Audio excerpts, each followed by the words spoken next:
right, Happy New Year 2025. We're going to take a look at what's happened in the first week. That's right, just the very first week of the new year and how it might be a predictor of things to come. So let's get after it.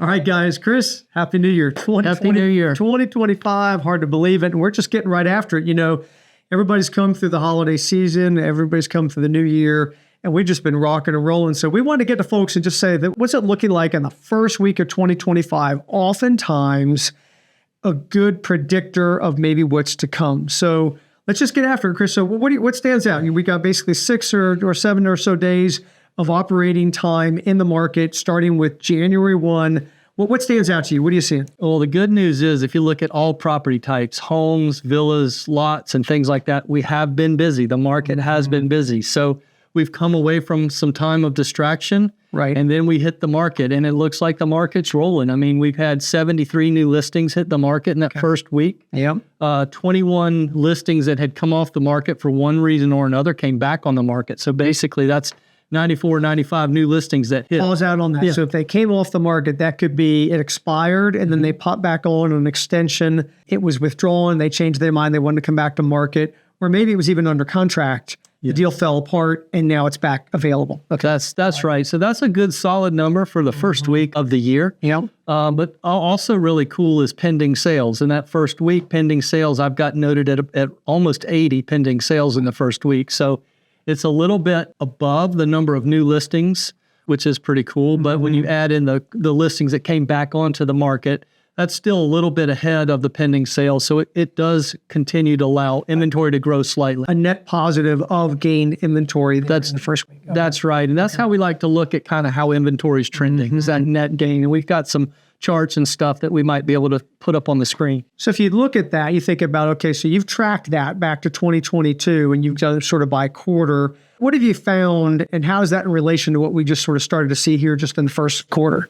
Well, I think one of the things, if I look back for every quarter back to 2022, what I see for the most part, almost every single quarter, we have a net positive of inventory. So inventory is continuing and has been continuing to creep up each and every quarter, looking back the last 24 months. So this was the beginning of 2022. Okay. Right. So that's interesting because as we spoke to in previous emails, we need inventory for a healthy market. We've been really tight on inventory in most markets, not all. There's some markets out there that inventory has spiked. Sure.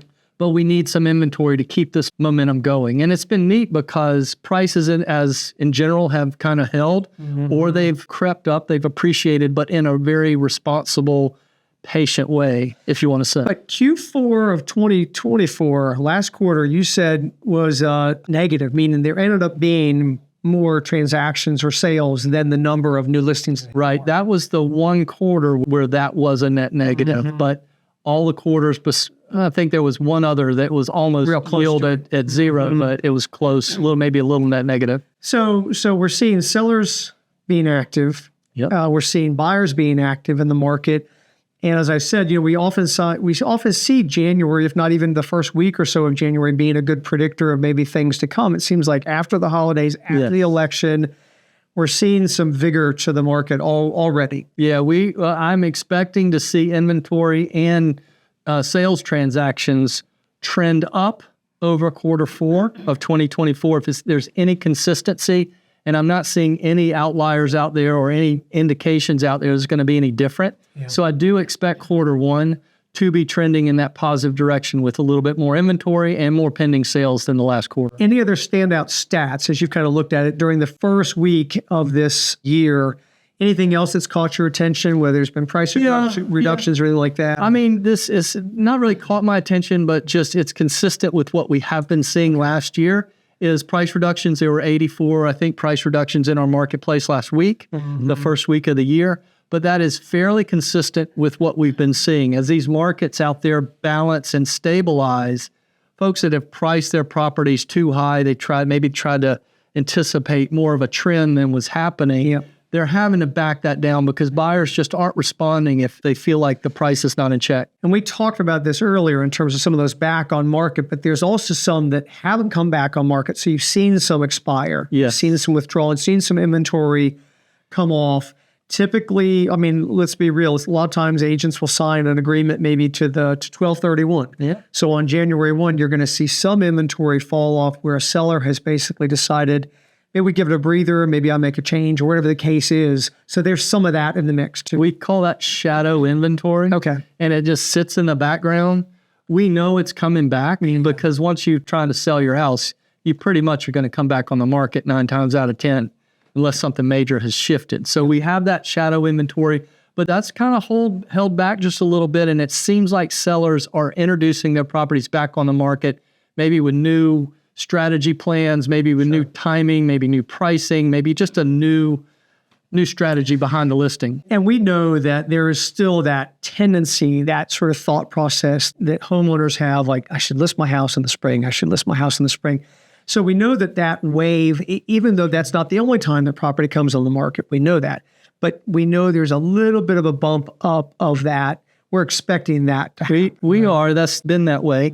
It kind of comes down from maybe other parts of the country, that mentality. The reality is the low country of South Carolina, this is an annual market. Sure. And we're not having to dodge snow and bad weather and ice storms and things like that. But that tends to be what happens. Inventory does spike in quarters 1 and 2. Typically. So kudos to the folks that are trying to sell that jump ahead of that a little bit. Yeah. And because you're jumping ahead of your competition, Right. basically. And on the shopping side, if you're shopping right now, you're jumping ahead of buyer competition a little bit. So it's a good shopping. Quarter 1's really a good time for that. And we're always talking to buyers to be mindful of that and sellers to be mindful of it as well, to maybe get ahead of that little bit of that bump. Don't necessarily wait until February or March to come on the market. So we're going to have final stats for Q4 and the end of 2024 in our next go around on this. But if I saw your stats, already 60 to 70 transactions that have already closed just in the first week. Some of those, pretty much all those were probably like tax reason transactions, right? You had a choice. Do we close in 2024 or do we close in 2025? Buyer and seller said, no, let's go over the threshold, make it 2025. So you've already got a pretty good jumpstart to that activity. Agreed. Yeah. So that's kind of what it looks like, guys. So we're excited about the new year. Appreciate your interest in what we've got to say. We got more data coming. We've got our annual market report coming, our steering factors, so much more to share in the year ahead. So like we said, Happy New Year, and we'll look forward to seeing you soon. Happy New Year.